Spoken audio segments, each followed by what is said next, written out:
Hi everyone and welcome to The Wealthy Life. So today I have a very special person. This is Lyndsay Hayes and she is actually a nurse practitioner with many, many years of experience in many different areas of medicine, but she's been doing functional medicine for over how many 2 years now? Yeah. So for a long time. And so she joined us in the practice last year. Yeah, 3 years I've been doing it. 3 years. So. Yeah, I was going to say, I thought it was longer than Yep. that. And she has brought with her a wealth of information. She's really interested in peptides. So what we want to talk about today is peptides. And I just want to say thank you to Lyndsay because she's doing this after a full patient day. And I saw your schedule today, and it was very busy. Yes. And I don't record on days that I see patients because it's like using a whole different part of your brain. So I really appreciate you doing this today. But our goals for this discussion today is just to introduce you to what peptides are all about. And we'll talk a little bit about the different types of peptides. Some of you actually entered in questions on social media asking us some specific questions. We have our questions. So we'll touch on those at the very end. And we just want to educate you on what they're all about because you keep hearing about them on different podcasts. You might see them on social media. And I know people are buying them in very weird places, so we want to talk about that. But we'll keep it short and sweet. And then if you need to talk more about them, you come see us in clinic. How's that sound? That sounds great. Cool. So do you want to talk about what peptides are, or do you want me to talk about what peptides are? Why don't you kick us off Okay. with what peptides are? So patients ask a lot. They do. And I basically tell patients that they're amino acid chains. So a protein has many amino acids in it. So if you eat protein, it gets broken down in your gut into these individual amino acids, which are then used in your body to do things like build muscle and many other things. So peptides are actually just shorter. So they're a shorter number of amino acids all chained together, and they can be synthetic drugs that you get at a pharmacy. They can be naturally occurring in your body. So insulin is an example of a peptide that we both make naturally, and you can use as a pharmaceutical drug if you have diabetes. So some of these things are natural in our bodies. Right? Yep. And we can take them, or we can promote our body to produce more of them. Yes. All sorts of things. And a lot of them, they may decline as we get older, not so much as hormones and things like that, but they change as we get older and they change with different medical conditions. And then some peptides are not naturally occurring in our bodies, but are used to enhance your health. And that's what we want to talk about today. Yes. So what do you think about these peptides that are available that aren't really prescription drugs? And I think that's what people are most interested in. Yeah, so there's a lot of peptides out there and a lot of questions about them. Patients are getting them from interesting places. I think what we should talk most about is how you can get them, how you can take them safely. And we do have a good couple partnerships with some compounding pharmacies that make them for us. Some of these peptides do come from retail pharmacies as well. So it's important to know who you're getting them from, why you're taking them, and making sure they're safe, I think. Yeah, and I think what people will understand most when we talk about these peptides is we all know about the GLPs, right? Because that's been a hot topic for several years now. And the GLP drugs are peptides, but they were produced by pharmaceutical companies for diabetics and then found to actually help people lose weight. So then they were actually kind of repackaged and re-promoted as weight loss drugs. And then during the years where there was a huge shortage in these peptides, compounding pharmacies took the reins and decided to compound these peptides and sell them on their own. So someone who doesn't have diabetes or who's not morbidly obese could still source this peptide for a cash price. Right. And I think, we've both seen there's been a lot of backlash on that in the last several years. Yep. A lot of regulation changes, a lot of changes in what we can offer patients, but the biggest benefit is most are still available. Yes. And at a fraction of the cost. Safe. You can get them relatively quick, shipped to your house. Yeah, and I think, a lot of the negativity around them is the compounded peptides are not FDA approved. So drugs that are available from a pharmacy are FDA approved. So they've gotten the FDA stamp of approval. When you're going to a compounding pharmacy and you're getting a drug that's actually compounded by a pharmacist, it's not FDA approved. And so a lot of patients get scared and they're like, why would I want to take a drug that's not FDA approved? But most of the time, these drugs are the same molecular structure or very similar to what is available at a pharmacy. And so obviously as practitioners, we're sourcing from pharmacies that are accredited, that have a great reputation that we've been working with for years, and they're still prescriptions. So we're still writing a prescription as a provider for our patient from this very clean and healthy pharmacy. Yeah, and the important thing you said is accredited. Yes. And they have their own regulations. They have third-party testing to make sure that what we are offering our patients are exactly what we're prescribing. Yes. That they're compounded safely. sterile. So a legit pharmacy source. Right. And I would say a lot of the backlash has been there are a lot of companies that just opened up because obviously you can make a big profit if you can sell these drugs that aren't available. And so there were people making peptides in very suspicious places. We don't know if it was sterile. You know, I have people I know or patients who are buying their peptides online from companies that are selling peptides for research purposes only. So If you scroll to the bottom of the page, it says for animal use only, Yes. not for human not consumption. for human consumption. So there's no regulation on sterility. There's no regulation on what's actually in the compounded product. And so I can understand why there has been negative backlash. I would say after several years of prescribing peptides, I have had nothing but amazing results. Yes. Obviously, there's going to be a couple cases that are not ideal, but not due to the peptide itself, probably because of the health of the patient. Right. So that's, I guess, the thing about peptides. Tell patients or people who are listening to this how peptides are administered, because I think people get really nervous when I show them this. Yes. So most of our peptides, not all, but most of them are an injectable peptide, and they do require a small injection. I tell them the smallest needle available. Most peptides are anywhere from 5 to 7 nights a week. The more common ones that you hear about, you know, the Ozempic or the semaglutide tirzepatide, you can get away with once a week only, very small doses. But they are, if you think about the most effective and appropriate way to use them, they are mostly injectable. They're injectable, and they're given frequently because they're trying to mimic natural rhythms of the body. So they're not mimics, trying to support natural rhythms of the body. And aside from the GLP drugs like the Ozempics and the Mounjaros, a lot of these things you need to be taking on a daily basis to support your system that's working 24/7. Yeah. So people get a little bit squeamish about that, and I totally understand. I mean, I remember years ago when I heard about peptides, I was actually very opposed to them because I really felt that everyone should be healthy and live their life naturally and do everything through lifestyle, you know. But as I got older and as I was living a healthy lifestyle and noticing changes in my body and having goals that I couldn't meet, I started to investigate them and started to see really positive results with patients and myself. And I'm a huge fan of judicious use of peptides. Yes. And So- that's exactly what patients come to us to Yes, 'cause- learn more about, because they hear about it, they see it on their Instagram, they see it on that, but they have nowhere to find, you know, exactly what it is and is it safe. So I'm glad we're having this discussion. Yeah, and I would say people, they can see where to source it, but then the question is, which one should I take? Because if you go online and you just read, oh yeah, I have this symptom or I have this goal, you know, and then you just buy this peptide and you don't know what it's doing and you don't understand physiology and pathology, it can get pretty dangerous. I mean, I've had patients where they were buying their peptides online and they were taking 5 or 6 peptides and no one had checked their blood work, and I did a full blood panel and they had poor kidney function and they had their blood count was off, or they were missing a disease because they were masking it with a peptide. So I can't stress enough how important it is to be working with a practitioner who understands peptides and physiology if you're going to use these things. And you mentioned the safety and the duration, and patients are on them for a long period of time. Yes. And they don't know the importance of like a peptide holiday. Right. And what is that? Well, talk about that.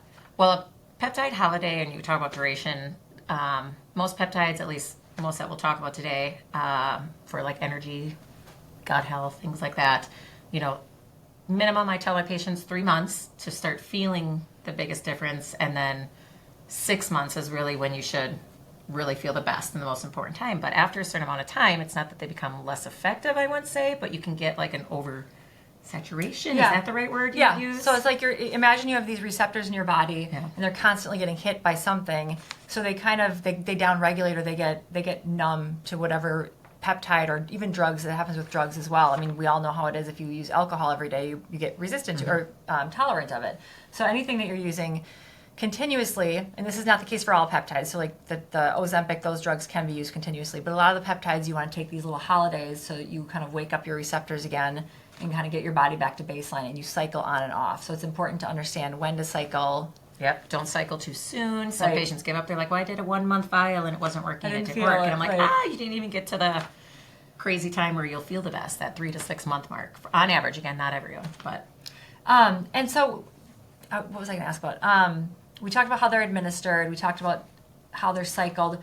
How long do people usually use peptides? Or when in your practice, when you see people starting a peptide, are they using it for the rest of their life? Are they just using it for a year until they get to their goals?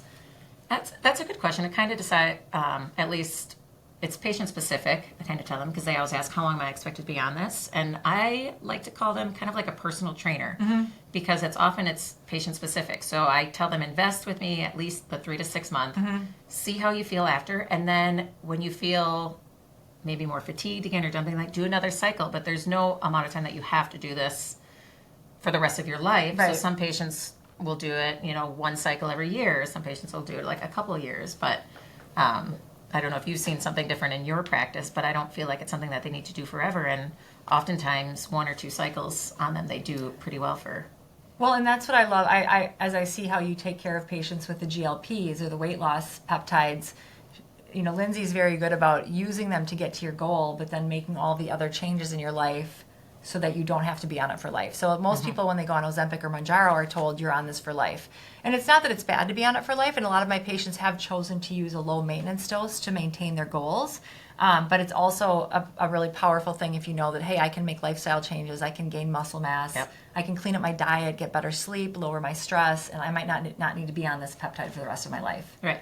And also there's, peptides like the pentadecapeptide, which is one that we use for healing. That's not one you need to be on for life unless you're constantly getting injured or constantly having surgery. Yes. Or like a crazy weightlifter who's constantly tearing your muscles with your heavy weights. So a lot of these can be just used temporarily, like pre and post-op or after a big race or after an injury, all those kind of things. They work really well. And that's where it comes to the question that we got asked about, can you take more than one? And that's where you'll hear the buzzwords like peptide stack. Like, what's your stack? How are we going to stack it? So based on what your concerns are, and like you said, the recovery, the racing, the athletes, I'm doing a big marathon or triathlon, we can get you going on a good peptide stack, like maybe helps you lean out, promote lean muscle growth, improve your recovery, energy, sleep, all those things. So it's our job to figure out what does that stack look like, how long should you do it, how in advance should you do it, and then, then you can switch to your recovery stack. Right. So it's a really cool area that I think you and I both gotten really big fan of. It's very cool. And I would like to emphasize, though, that I'm sure you've dealt with patients where they're just living this life and they want to take care of everything with peptides. And that doesn't work. No. I mean, you have to put in the work. You have to put in the physical activity. You have to work on your diet. And you don't have to be perfect with any of that. But you can't just expect these peptides to come in and fix everything. Yeah.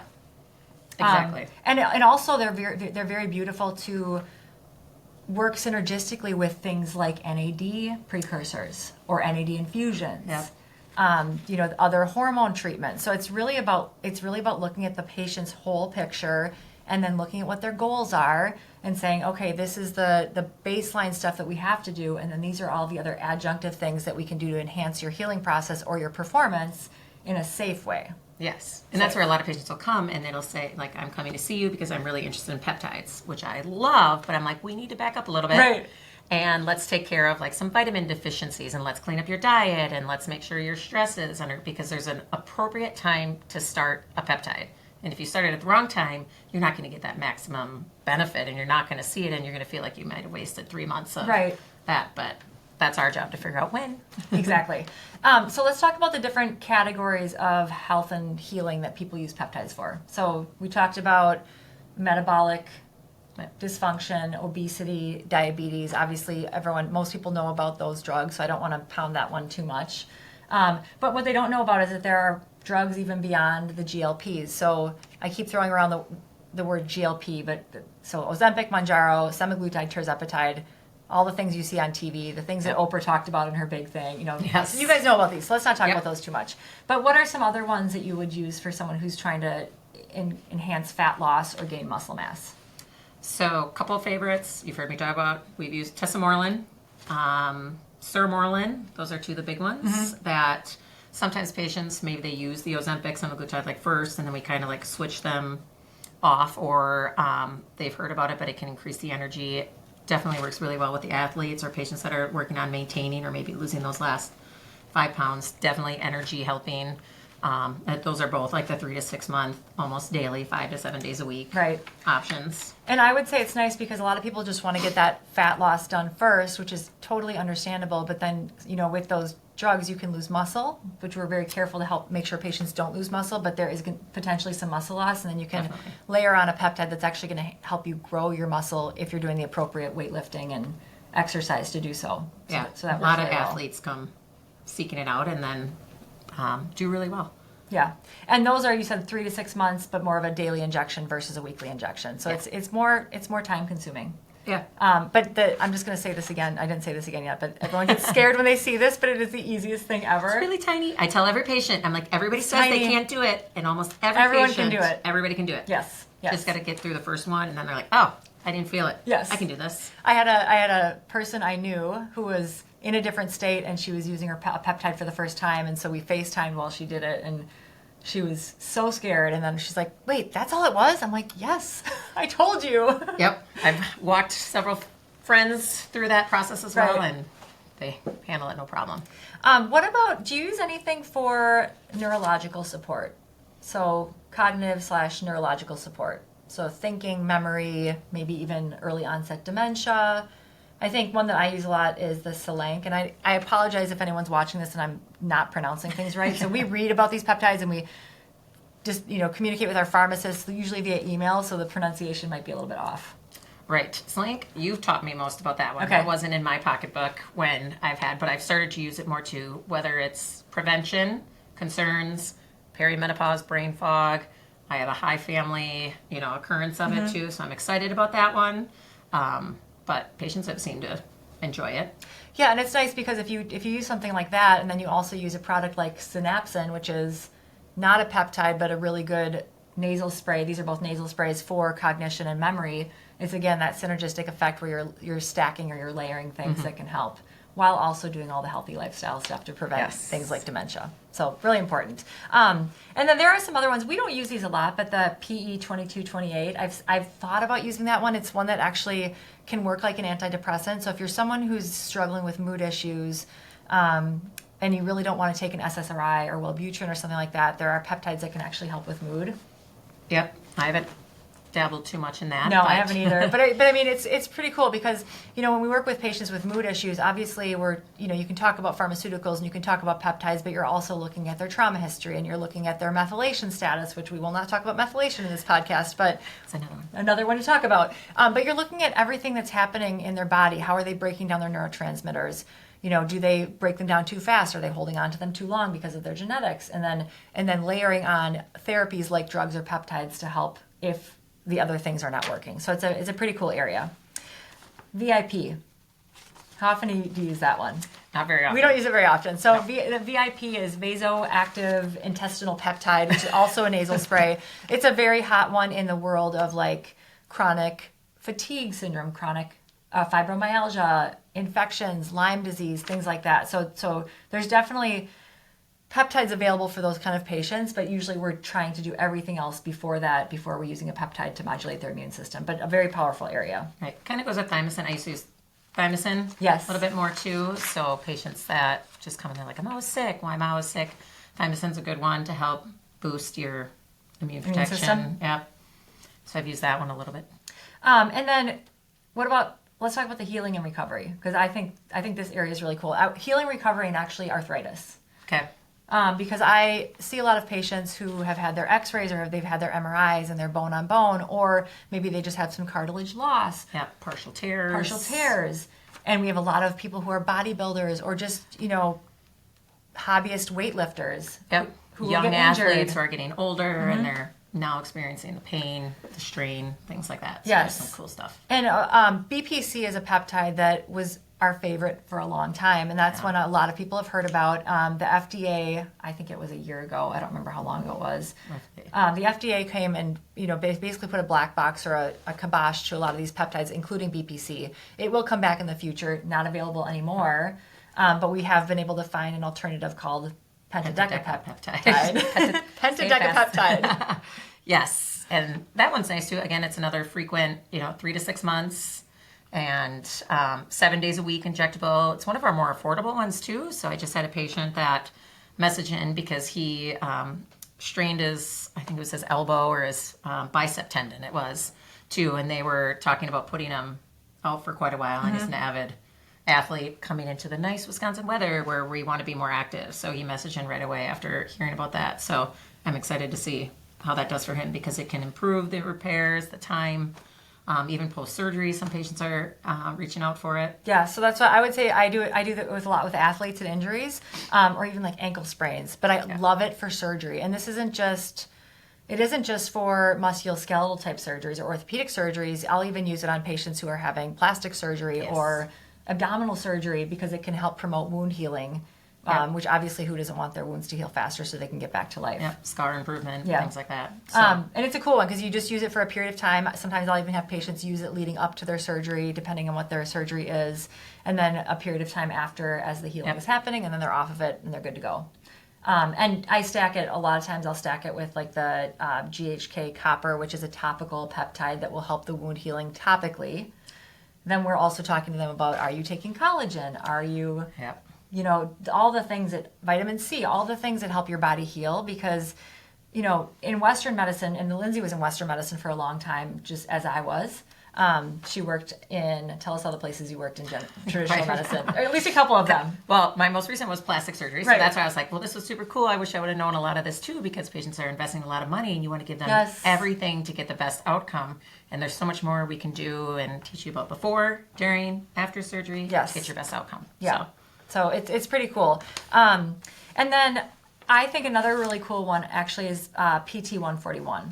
So have you used that one at all? No. So that's one that actually is really nice in someone who has erectile dysfunction and the Viagras and the Cialises are not working well. So it can help men with erectile dysfunction, which means getting an erection.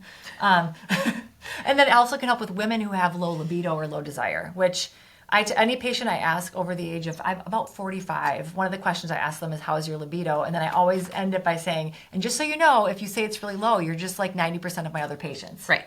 We're all in that boat together. Yes. And it's another option. It's a great option. And again, layering it on with other things, helping them optimize their hormones, making sure they're sleeping well, making sure their stress is controlled, making sure they're, not that we're going to fix the relationship with their partner, but making sure that they actually think about that. Like, what is my relationship like? Am I able to be open and loving with this person? And maybe that's the barrier. So, but a wonderful thing that you just use as needed, kind of like you do with Viagra and Cialis a lot of times before the actual act. That's great because it's for men and women. Right. Both for men and women. Another one I've been really excited about is pentosan polysulfate. So getting back to the whole arthritis picture, you know, if you have that bone on bone in your joint and you have chronic pain in your hip or your knee, and I'm not saying this drug is going to replace your cartilage and make you grow it back. I would never say that. But if there is a potential for you to put off having that knee replacement or even arthroscopy of your knee, you know, there's some really cool things with peptides, including this peptide, that can actually help with improving blood flow to that area where the cartilage is. And avoiding having to get another injection. Yes. The injection temporary, so this is a great option for that. Yeah, and potentially helping to build up that cartilage to put off any potential surgery. I know you use this one. Yes, lirozatide. So gut health. She's pointing at our gut health one. So we have a couple options available in the clinic too. So we talked a lot about injectable, but there are some capsules that we can take for great gut healing benefits. So we talked about BPC 157 being pulled off, but you can still get it in a capsule form for gut healing. And then she's pointing at lirozatide. I know, I always call it lirozotide. Lirozotide. Yes. I just spell it out for the patient. Yes. But another great one that helps with people with irritable bowel. I tell patients like post if they have a long history of antibiotic use. It's a great healing component. Leaky gut. What else am I missing?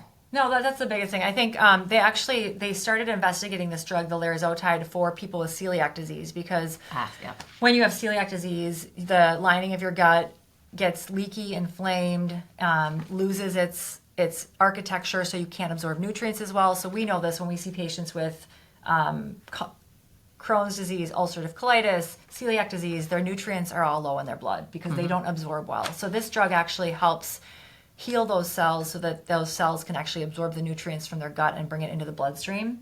And it's oral, which is really, really nice. People always love taking things orally. So with my patients who have irritable bowel disease, which means Crohn's or ulcerative colitis, a lot of them are taking it kind of continuously, daily.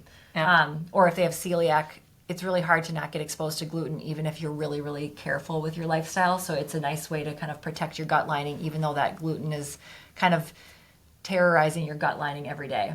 Yeah. Not saying you should eat gluten if you have celiac just Right. because you take this peptide, but you're going to get glutened at some point in time. Yeah, and patients have found even if they've come back and just taken, like when they're traveling and they can't control like what they're going to be served or things like that, it's a great thing to get on board prior to traveling.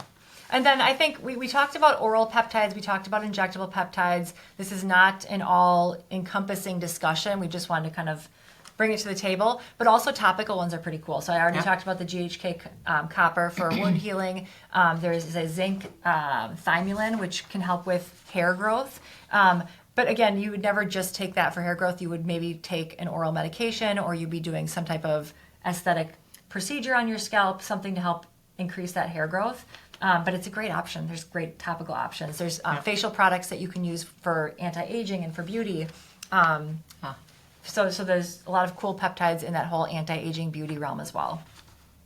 The other question I wanted to ask you about, well, I guess we kind of answered this, like how do we select which peptides we offer? We kind of answered that. Yep, very patient specific. Do a conversation, figure it out. So if you're someone who you've been online and you've been on one of these websites and you're like, okay, I have this, this, and this, and it's telling me I should take these 3 peptides, I don't think that's super safe. I really don't. I think if someone hasn't looked at your blood work, someone hasn't looked at your hormone levels, someone hasn't looked at how you're living your life, and you're injecting these things into your body, I think that can get really dangerous and expensive. And that's a good question too. So who should not take peptides, Oh, Dr. Wagner? Yes. Well, so it depends on the peptide. So each peptide will have specific contraindications. As a general rule, I don't prescribe peptides to anyone with active cancer or with a significant history of a cancer that has progressed to further stages. Yep. Some of these peptides can actually promote cell growth, so we're very careful about that. Obviously, pregnancy. Yeah, I was like, what are you pointing at? Right Yeah, there. you don't want pregnancy. Again, active growing cells in your body. And it's not that we're worried that it's going to cause cancer or anything like that, but it promotes our growth hormone. Right. So things like that. But there are some that are safe for that, and that goes back to the semaglutide, tirzepatide. Correct. But for most of the part, that's why it's important to get a strong health history, because patients will come to me that have been on these peptides and we'll go through a health history, and I'm like, I don't think this is the best option for you. Here's some safer alternatives. So even with some blood work that we monitor too, like IGF-1, things that we should safely monitor to make sure that we can keep you safe and get you the best effect. Yeah, anytime you're putting a compound in your body, either oral or injected, someone should be monitoring you.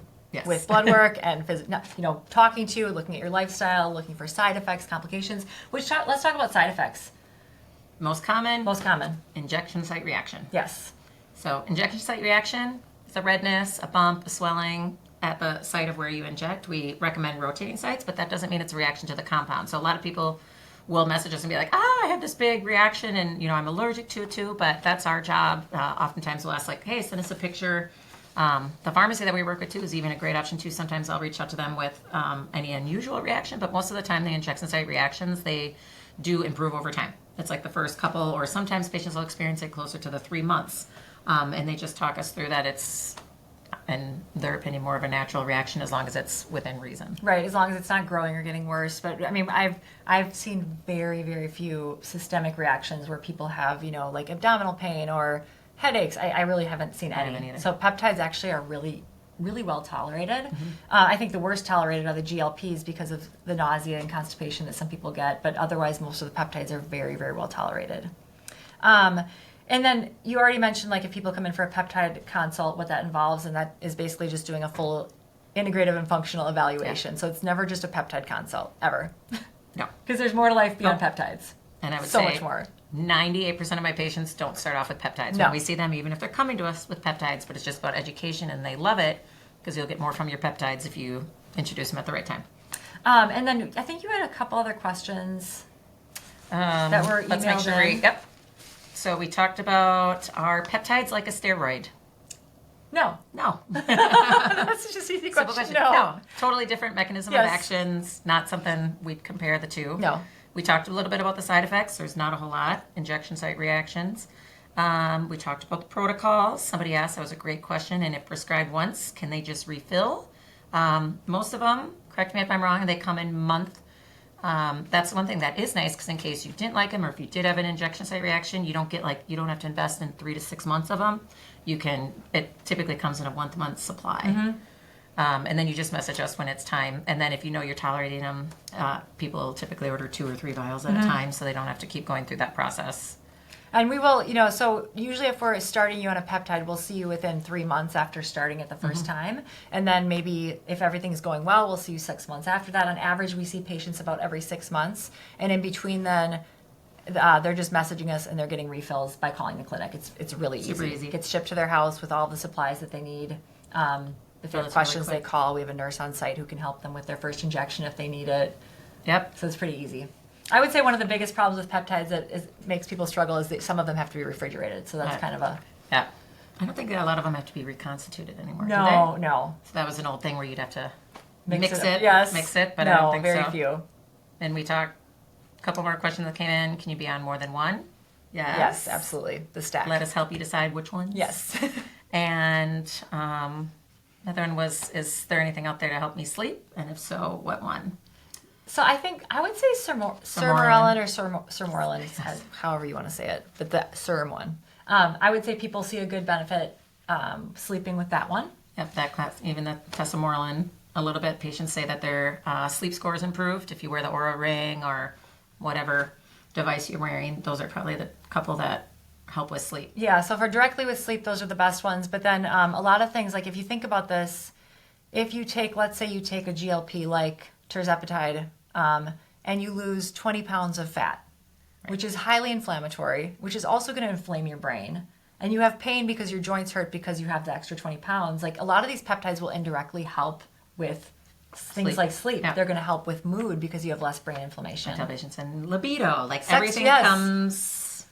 Yep, so there's... It's never just an isolated thing. It's a whole picture. It's a whole patient thing. So a lot of these things, like I said, it's all layers, it's stacks, it's looking at the whole picture and really deciding what's right for that specific patient or for you. Make sense? Yeah. Okay. So I think with that being said, this was a very, overview discussion on peptides. If you have questions, please feel free to leave them in the comments. If they're specific questions about your health, we will not answer them. And if they're questions we don't know the answer to, we'll try to find the answer. I should say I will try to find the answer. I will not make you do that. And sometimes we might not know the answer. So, this is still, I don't want to call it the Wild West because it's not the Wild West. This is lots of science behind peptides, lots of very reputable physicians both using and studying peptides, lots of research articles. But it's still, there's a lot of unknowns about them. So we'll be very honest with you if we don't know the answer. And honestly, obviously, if you want to come into the clinic and do a peptide consult along with your integrative or functional medicine consult, we would be happy to help you with that. Yes, I would agree. Okay, last finishing words. What is your favorite peptide? My favorite peptide, you know the answer, tesamorelin. Yes. So years ago when I started learning about them, and like you said, they've been around forever, but one of the functional medicine classes, they called it the Ferrari. So doesn't mean I don't always start with that one, but it's one of those, like I call it icing on the cake. Yes. Like, okay, we've reached your weight loss goals. What's the next step? I'm like, let's try peptide therapy, and tesamorelin's my go-to. I love it. I love it. How about you? You got your favorite? I'm still kind of old school because I really love tirzepatide very much. Oh, I know. It's just because I have patients who come in and they'll have 10 different goals or problems on their problem list. I like to call it goals, but they have 10 things they want to work on. And then, we do all of our normal stuff, but the main drug we might give them is tirzepatide, which is the GLP for weight loss. And they come back 3 months later and half of their problems are gone because of the weight loss, because extra fat in the body can be so inflammatory. So that's still my favorite right now. But that's a whole nother I'm willing to change conversation that we need to teach people about the awesomeness of semaglutide and tirzepatide. Yes. And the myths and the facts around that one. Yes, maybe absolutely. you've already done that one. No, I maybe a long time ago, but I think we should redo it again. We could go through the laundry list of the benefits yes, of it. Absolutely. Okay, well, I really appreciate you doing this after a busy patient day. I could never do this, you guys. But Lyndsay's amazing. If you see her, you will love her. She's amazing. And we're very similar. We have fun together. We have very similar interests. And like I said, ask any questions if you have them, and we will look forward to talking with you on our next topic. Enjoy the rest of your day. Toodles. Toodles.